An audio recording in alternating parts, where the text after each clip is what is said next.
Alam mo ba ang intellectual revolution ay naganap sa pamamagitan ng mga taong matatalino at maalam?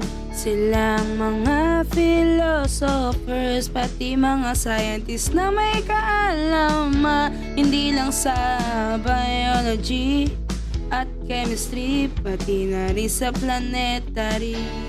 Ngayong nandiyan ka na, di magmamadali, tara't pag-usapan natin ang intellectual revolution. Tayo ay maghahanap ng kung anong sagot sa mga tanong hanggang sa ating maintindihan. Hindi na tayo tataka kung ano bang ambag nila. Kung merong aral ang aking nagsisilbing tanglaw, intellectual revolution. Di akalaing magkakaroon ng gano'ng imbensyon sa ganitong panahon, di ba? Kagaya ng kay Blaise Pascal at kay Robert Hooke, di ba ang galing? Pati na rin si Isaac Newton at kanyang law of gravity na nagudya sa kaalaman at walang umpay na paguna.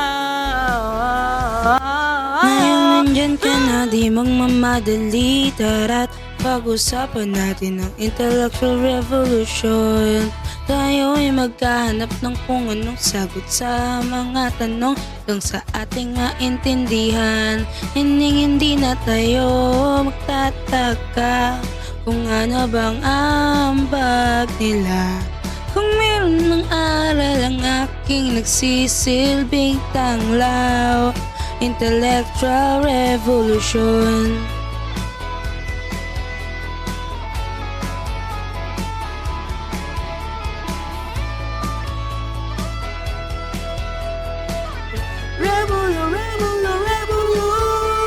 Ngayon nandyan ka na, di magmamadali, tara't pag-usapan natin ang intellectual revolution. Tayo ay maghahanap ng kung anong sagot sa mga tanong hanggang sa ating maintindihan. Nandyan ka na, di magmamadali, tara't pag-usapan natin ang intellectual revolution. Tayo ay maghahanap ng kung anong sagot sa mga tanong hanggang sa ating maintindihan. Hindi na tayo magtataka kung ano pang ambag nila.